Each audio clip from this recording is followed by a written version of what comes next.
Hello,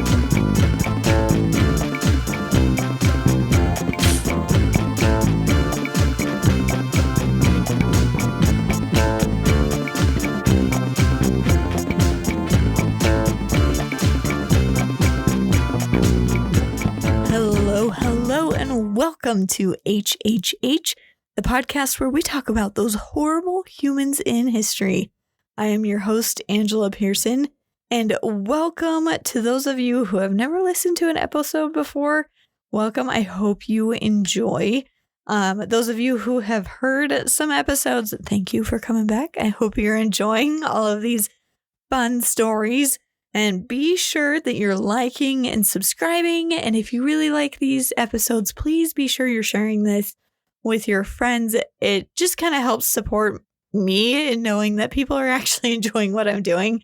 So I hope you enjoy the spine-chilling content that I bring to you every week. And don't worry, this week will not disappoint. But before we dive in, I would love to hear your suggestions for future episodes.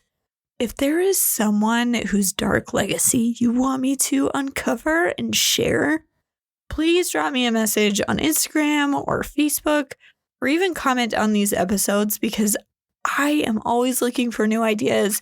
So be sure you share with me people that you want to hear about, because I always want to talk about, people in history that you want to hear about.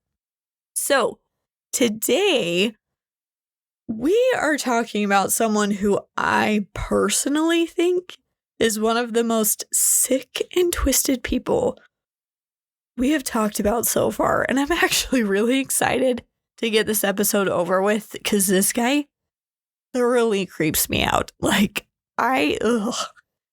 Literally, I think of him and it's horrible. I don't like this guy. And I know we talk about a lot of horrible people in this podcast, but this guy, he is by far the worst. So we are going to be exploring the deeply disturbing life of Albert Fish, a man whose crimes were so shocking they still haunt true crime enthusiasts today. Fish was a serial killer, a cannibal, and a sadist whose depravity knew no bounds. Some of his nicknames, just so you know, included the Gray Man, which I personally think fits him the best, the Boogeyman, the Brooklyn Vampire, the Werewolf of Wisteria, and the Moon Maniac. Gray Man fits him perfectly. Anyways, Fish's life story is a cautionary tale of how unchecked mental illness and a lack of intervention can lead to unimaginable horror. And like I said, I know we talk about a lot of horrible humans on this podcast, but be warned, this episode contains some graphic content and listener discretion is advised. I will try and warn you before I say anything too graphic, but this is your general warning. This guy is disturbing and this episode is a little intense. And I have cleaned it up quite a bit. You know me, I don't like going into too crazy graphic details or swearing or anything like that. So I have cleaned it up quite a bit, but I will warn you, this guy's nuts. So with that being said, let's dive in to the truly twisted tale of Albert Fish.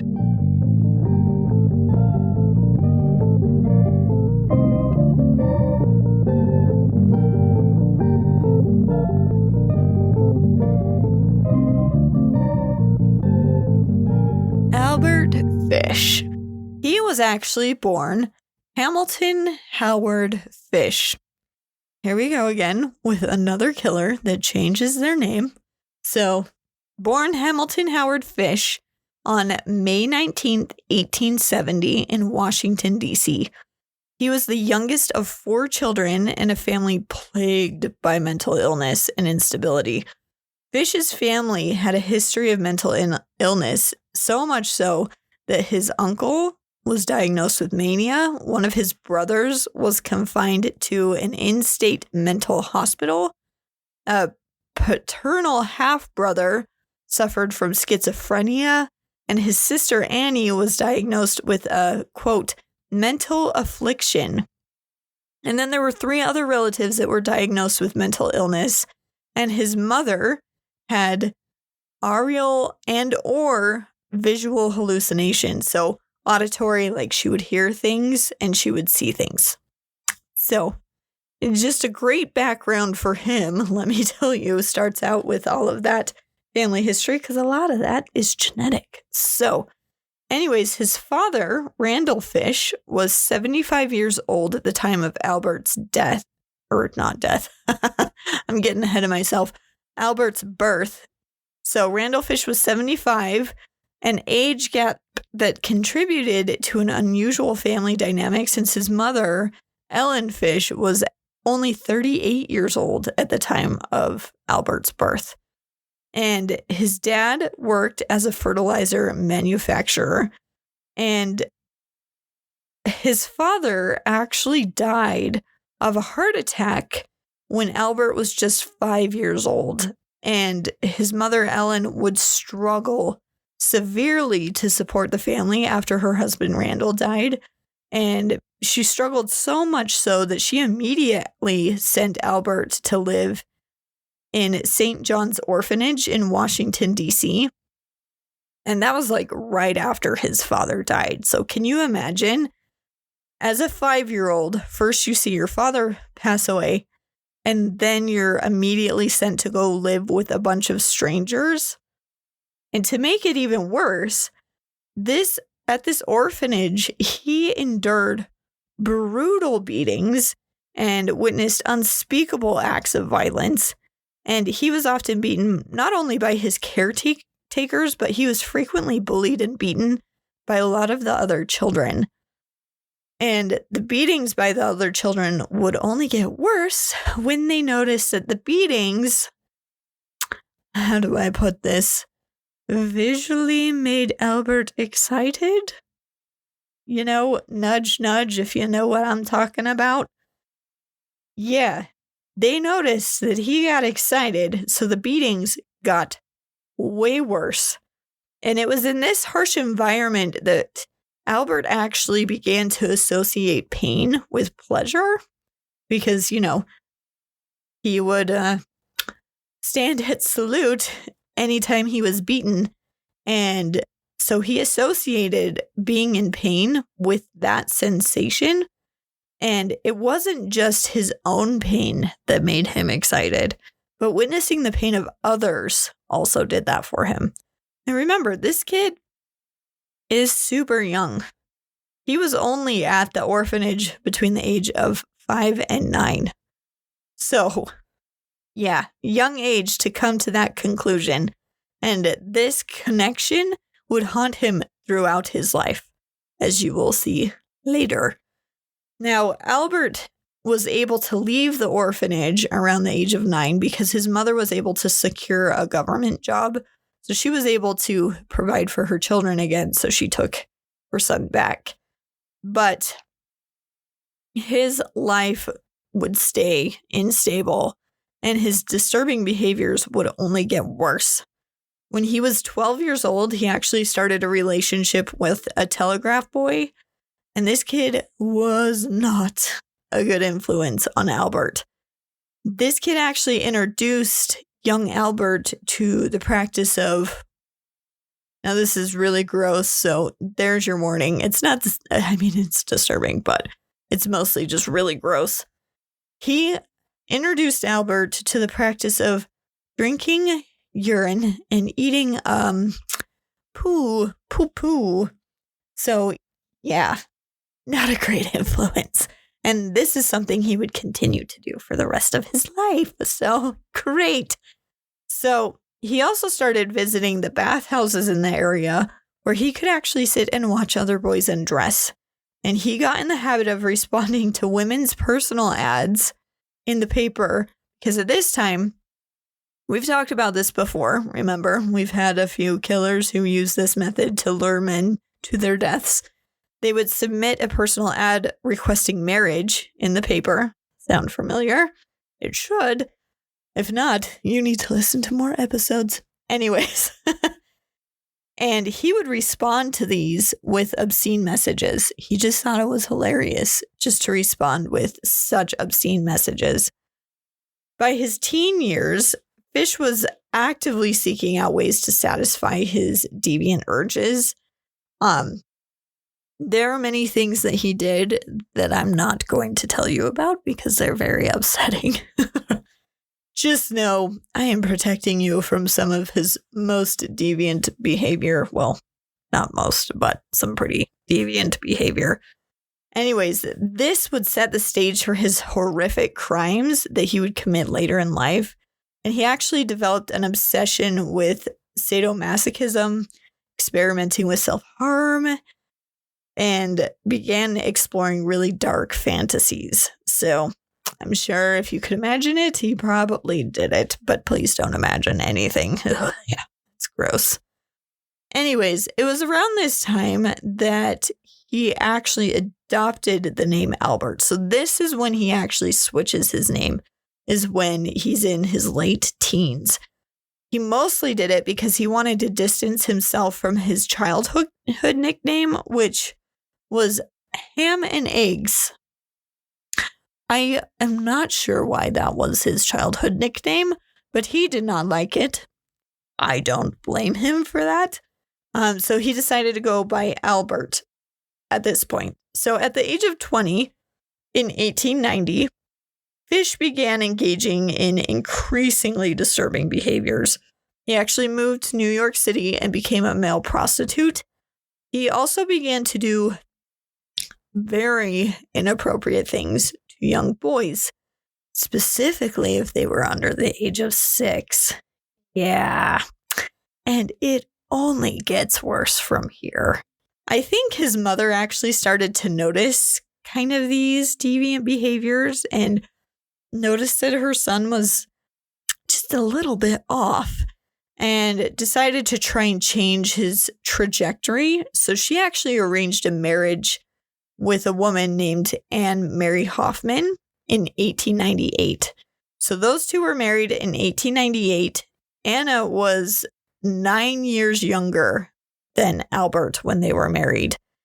And they would end up having 6 children together. And from all accounts, it sounds like he never abused or harmed his children physically in any way.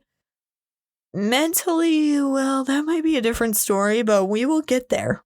We don't want to jump ahead too far, but he did have 6 children that he did not harm or physically abuse in any way that anyone can tell. So, although Fish's criminal activities began in the late 1890s, he was actually not sent to prison until 1903 when he was arrested for grand larceny. So he had committed petty little theft every once in a while, but was finally arrested and sent to Sing Sing prison in 1903. Now, while he was in prison, he had many partners with other inmates throughout the prison. When he got out of prison, one of these lovers actually took him to a wax museum. Now, this museum trip would send the already sadistic Albert into a tailspin of depravity. While at the museum, Albert became fascinated by the bisection. So they had a bisection of a human male sex organ. That's as much detail as I want to go in on that. And this actually led him to become very obsessed with sexual mutilation. Yeah. Yeah. Years later, in 1910, Albert began to work in Wilmington, Delaware, where he met a 19-year-old named Thomas Bedden. They began a relationship where Albert would actually torture Thomas for sexual pleasure. It isn't really clear if this was a consensual relationship on Thomas's part, mostly because it's rumored that he had some intellectual disabilities, so it's not clear if he could actually consent or not. But this relationship would not end well for poor Thomas. After about 10 days of this horrible relationship, Albert led Thomas to an old farmhouse where he would keep Thomas for 2 weeks and just torture him whenever he felt like it.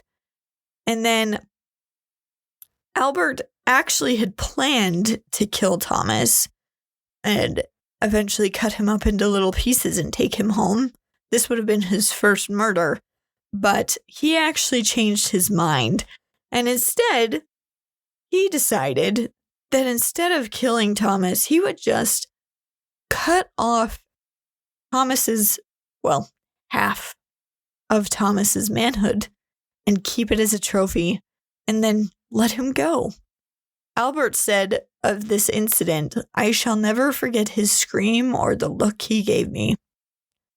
Yeah, we're just getting started, folks. This guy is messed up. He actually would pour peroxide over the wound, wrap it in a Vaseline-covered handkerchief. He gave Thomas $10 and kissed him goodbye and left him there alone. And he never thought about Thomas ever again. I mean, until the police were interviewing him about all of his crimes, obviously. But he never checked on him, never cared what happened to him. And in 1917, remember, he's been married this whole time. Okay, keep that in mind. In 1917, Albert's wife actually abandoned him and the children for a handyman that they had let stay in their house. She took all of their possessions, basically leaving them destitute, and this forced Albert to raise his children as a single parent. And he said that after she left, he began to have auditory hallucinations, and even one night his children found him wrapped up in a carpet, saying that he was told to do that by John the Apostle. So clearly, this guy was not all there. And he would actually even play games with his children where he would try and guess the number that they were holding up behind their back. Like, they would put their hands behind their back and hold up a number, and he would try and guess it. And a lot of the times he would purposely guess incorrectly, because if he guessed wrong, his children had to spank him on his bare bum with a paddle that had nails in it. Or they would play games that could harm him in other ways. So like I said, he didn't physically ever harm his own children, but I'm sure mentally they might have had some scars from his parenting. Just saying. He also started inserting needles into his abdomen and groin area. And they actually did an x-ray after he was arrested to see, because no one actually believed that he did it. And I saw this picture of the x-ray. It is fairly upsetting how many needles were in those areas. It was disturbing. So needless to say, this man really enjoyed harming himself and pain. So over time, Albert's crimes became increasingly violent, and he specifically targeted young children. He would target disabled or Black children first because he assumed that the police wouldn't notice if those children went missing. But he preferred boys, but he would accept young girls because they were developed about the same. So, same, right? So his methods were just horrifyingly consistent. What he would do is he would gain the trust of his victims by pretending that he was a sweet, old, fragile man. Then, when they trusted him, he would lure them away and subject them to unimaginable cruelty. He would torture, mutilate, and murder the children with meat cleavers, butcher knives, and small handsaws. On July 11th, 1924, he lured an 8-year-old girl named Beatrice Keel away from her parents' farm on Staten Island, New York. But her mother noticed her daughter walking away with this old man who had promised to pay her to help him find rhubarb, and the mother chased him away. Don't worry, Albert came back because once he had a victim, he wanted that victim. So Albert came back and was chased away again, but this time he was chased away by Beatrice's father, so he did not return to the scene of that crime. Now, at this point in time, Albert was 54 years old and genuinely believed that God was telling him to commit these horrible acts against children. He was able to lure a boy named Cyril Quinn and his friend away from his apartment. The boys, well, he had been abusing Cyril for a little while, and he came across Cyril and his friend while they were outside playing in front of Cyril's house, and he convinced the boys to come back to his apartment with him. And he was letting the boys jump on his bed when they heard something dislodge from the bed. So they jumped off the bed and looked, and some of Albert's implements from his murders fell to the floor, and this terrified the boys. And so they quickly ran away from the situation because they were just absolutely terrified when they saw these saws and things fall from the bed, because he had plans for them, but they were able to get away. Now, on February 6th, 1930, Albert married Estella Wilcox, which wasn't actually technically legal because he was still technically married to his first wife. They never officially divorced. She never actually filed the paperwork, so they were technically still married. But Estella and Albert were married for quite a while. They were married a full week before they filed divorce. And you know what? Good on her. She must have sensed something was off because she dodged a bullet. Can you imagine? Oh. Anyways, in May of 1930, Albert was arrested for sending those obscene letters to women. They actually found him and arrested him for sending those horrible letters to women. And he was sent to Bellevue Hospital for observation. So it was at that point that they were like, something's a little off with this guy. Maybe we should watch him. So they observed him long enough, but eventually did release him. In May of 1928, I think that might be the wrong date. That's back in time. Sorry, wrote the wrong date. But on May 25th, I think it was 1930, right after he was released from the hospital, Albert responded to an ad in the paper that read, quote, "Young man, 18, wishes position in country. Edward Budd, 406 West, 15th Street." At this point in time, Albert was now 58 years old and really looked like a haggard old man. So he was really using this to his advantage. So he shows up to the Budd residence, and he stated that he wanted to hire Edward, even though, secretly his plan was obviously to mutilate him and let him bleed out. But he introduced himself as Frank Howard and claimed that he had a farm up in Farmingdale, New York. Super unique and creative. He did well there.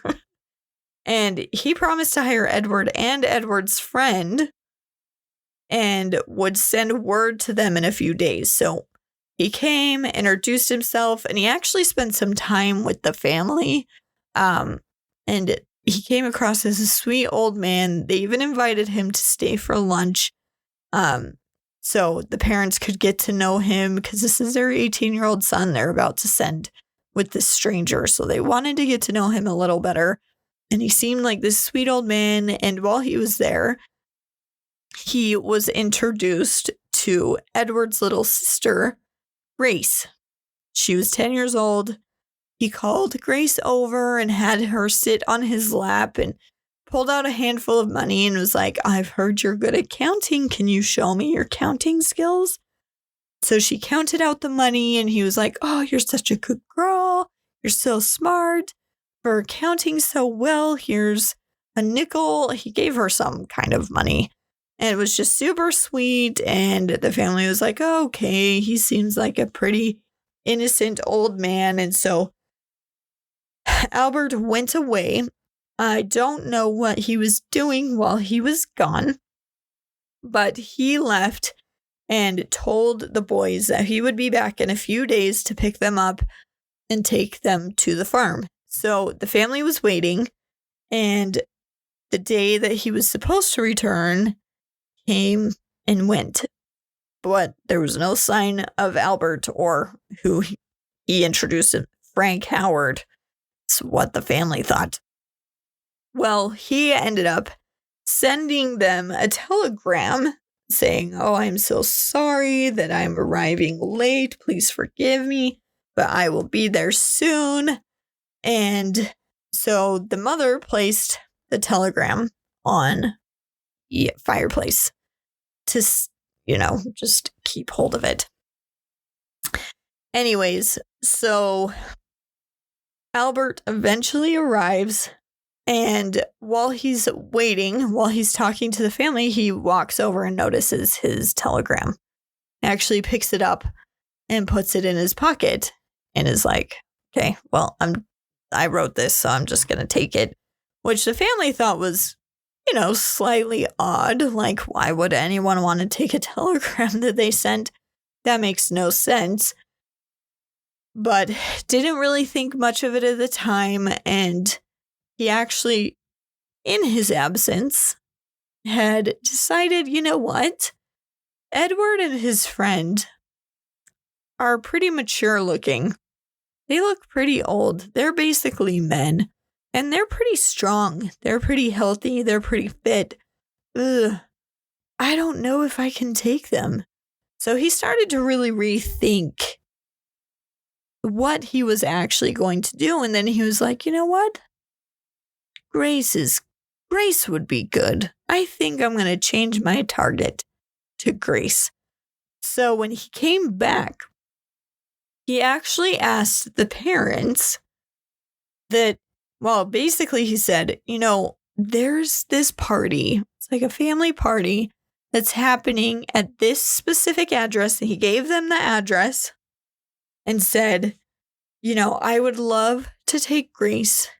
She would absolutely love it. She would love to hang out with all these other little children. Is it okay if I take Grace to this party? Now, I know what you're thinking. As a parent, there is no way on this green earth that I would let some random old men that I had spent maybe an hour or two with take my 10-year-old daughter to some random party. There's no way I would ever let a stranger take my daughter to a party. Absolutely not. That would never happen. But you need to remember something. At this point in time, there wasn't really any stranger danger, because I feel like two things. I was going to say there wasn't as many horrible things happening. I think that might not be true. After all of the horrible people that we've been studying, I don't think that's necessarily true. I think it's more, it wasn't known, or it was more underground. It wasn't as well advertised as it is now. Like, we've got social media and all of these other things that can get the word out pretty quickly about stranger danger, don't do these things. But back then, like, you trusted your neighbors. You almost had to trust your neighbors because if you didn't, you wouldn't survive, kind of thing. So it was just normal to trust strangers because not a lot of bad things happened.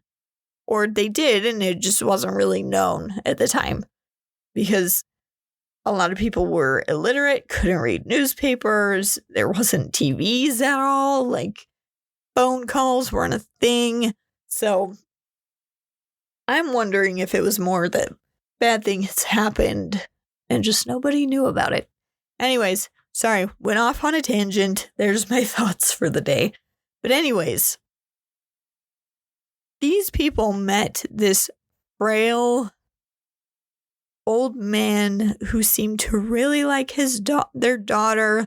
He was super sweet to her before.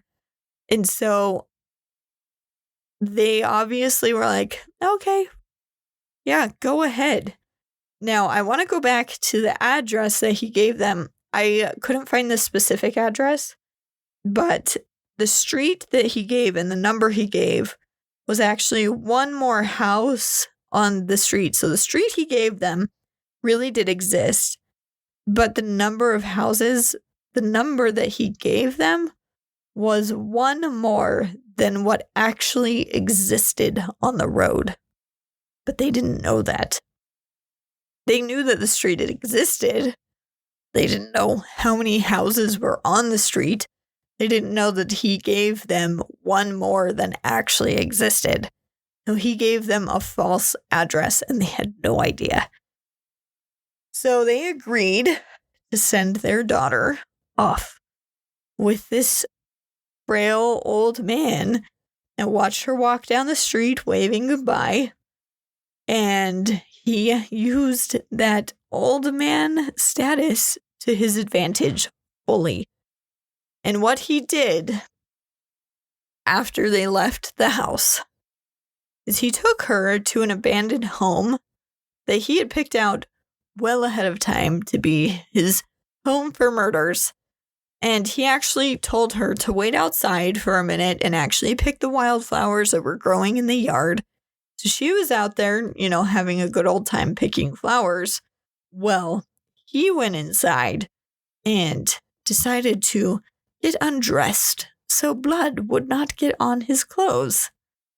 He then called the little girl inside, and when she found him naked, she was terrified and told him that I'm going to tell my mom if you do anything. But he attacked her and strangled her to death and would cut her up into little bits and eventually eat all of her. Yeah. So Albert Fish. So this happened in, where was it? 1930. Okay. So Albert Fish was finally apprehended in 1934. So 4 years later.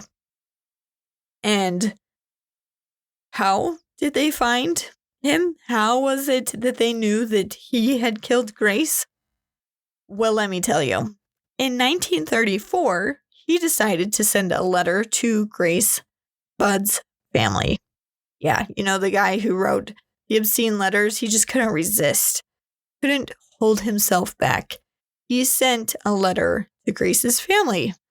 And the letter contained the following message. Now, this, my friends, is when I will warn you about some disturbing details contained in the letter. So, listen at your own risk. But this is the most disturbing part of today's episode. So, it begins, My dear Mrs. Budd, in 1894, a friend of mine shipped as a deckhand on the steamer Tacoma, Captain John Davis. They sailed from San Francisco for Hong Kong, China. On arriving there, he and 2 others went ashore and got drunk. When they returned to the boat, it was gone. At the time, there was a famine in China, Meat of any kind was from $1 to $3 a pound. So great was the suffering among the very poor that all children under 12 were sold for food in order to keep others from starving. A boy or a girl under 14 was not safe in the street. You could go in any shop and ask for steak chops or stew meat. Part of the naked body of a boy or girl would be brought out and just what you wanted cut from it. A boy or girl's behind, which is the sweetest part of the body and sold as veal cutlet, brought the highest price. John said there's so long he was there so long that he acquired a taste for human flesh. On his return to New York, he stole 2 boys, one 7, one 11, took them to his home, stripped them naked, tied them in a closet, then burned everything they had. Several times a day and night he spanked them, tortured them to make their meat good and tender. First, he killed the 11-year-old boy because he had the fattest butt and, of course, the most meat on it. Every part of his body was cooked and eaten except for the head, bones, and guts. He was roasted in the oven. All of his butt boiled, broiled, fried, and stewed. The little boy was next, went the same way. At the time I was living at 409 East 100th Street, near Right Side. He told me so often how good human flesh was, I made up my mind to taste it. On Sunday, June 3rd, 1928, I called you at 406 West 15th Street. Brought you pot, cheese, and strawberries. I forgot to mention, sorry, this is a side note for me, that he did bring them strawberries and cheese, claiming it was from his own farm. He bought it at a marketplace and was like, hey, I grew these myself. See, proof I have a farm. So, this is how they knew this is him, is because he legitimately brought them strawberries and cheese. Anyways, back to the letter. We had lunch. Grace sat in my lap and kissed me. I made up my mind to eat her.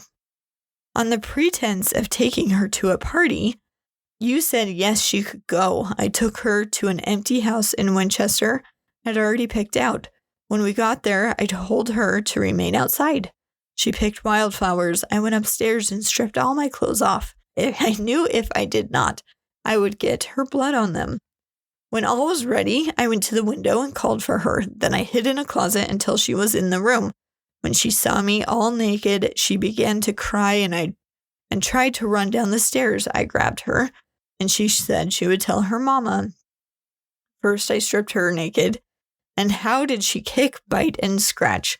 I choked her to death, then cut her into small pieces so I could take my meat to my rooms. He cooked, eat. How sweet her tender little butt was roasted in the oven. It took me 9 days to eat her entire body. I did not. F her, though. I could have if I wished. She died a virgin. Unquote. That was the letter this poor mother received from Albert Fish. Yeah, can you imagine receiving that? And it contained enough detail that they knew this came from the person who took their daughter.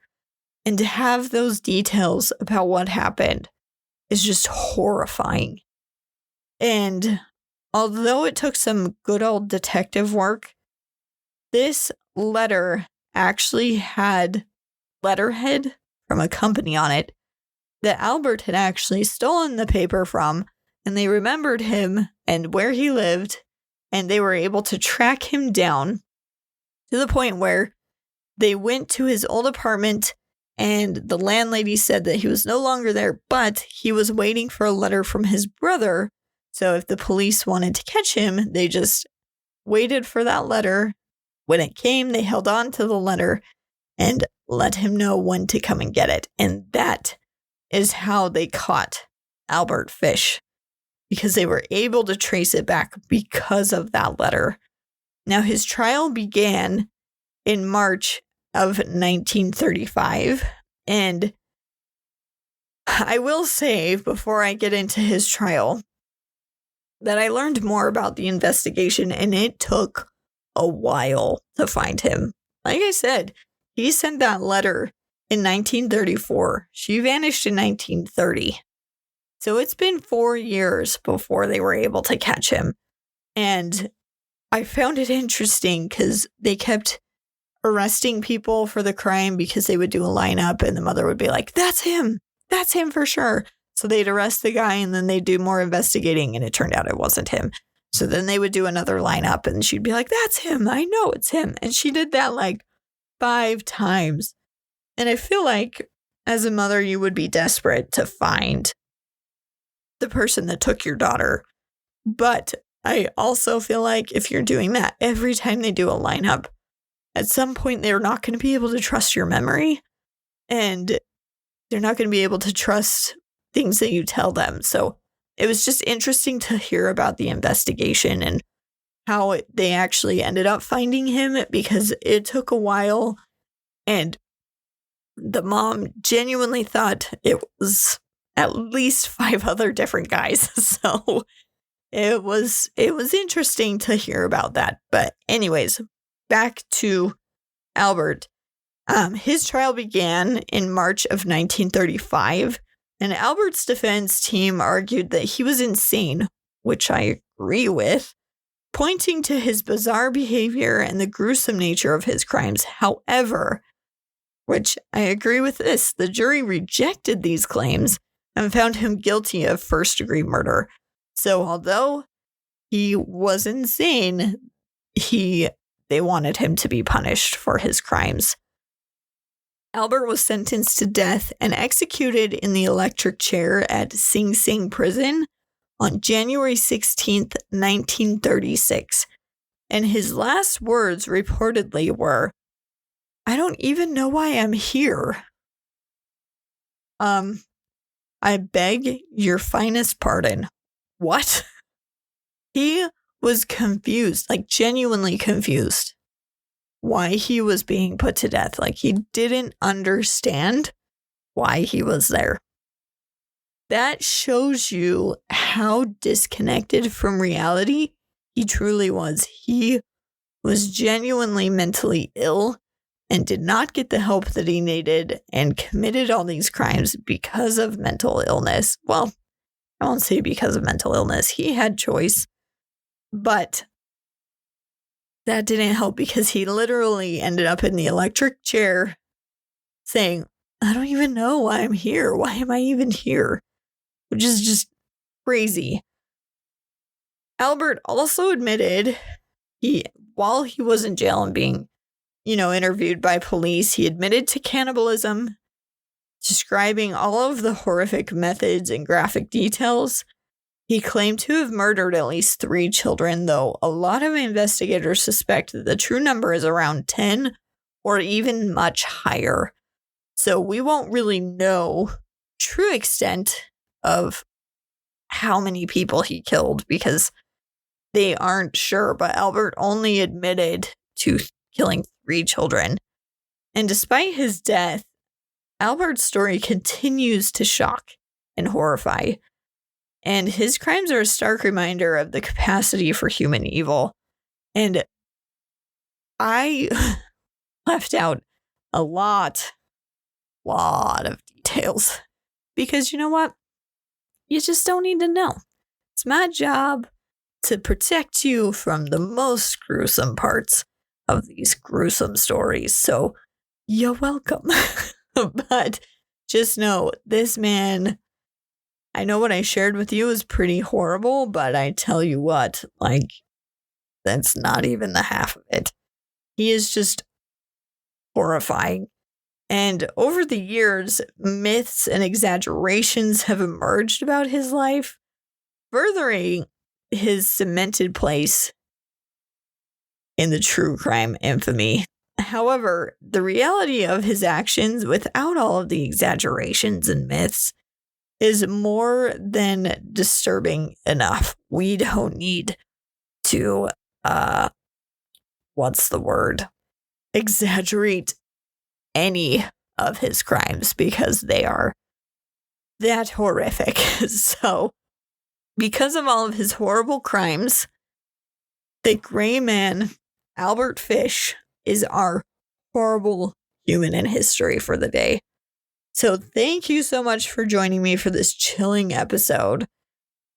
And don't forget to like, subscribe, and share these episodes with your fellow true crime fans. I know they're out there. So make sure you're letting people know about horrible humans in history. And remember, if you have any suggestions for future episodes, please reach out on social media or send a message at the end of this episode, because I want to do what you guys want to hear. So tune in next week, because we are going to talk about another listener suggestion. This one is actually coming from my own dad. So thank you, Dad. I appreciate that one. We are going to be talking about the evil Mabel de Bellamy, I think is how you say her name. She actually lived between 1030 and 1079. And we will be exploring all the awful things she did throughout her life. So make sure you tune in next week to HHH, where we talk about these horrible humans in history. We'll see you next week.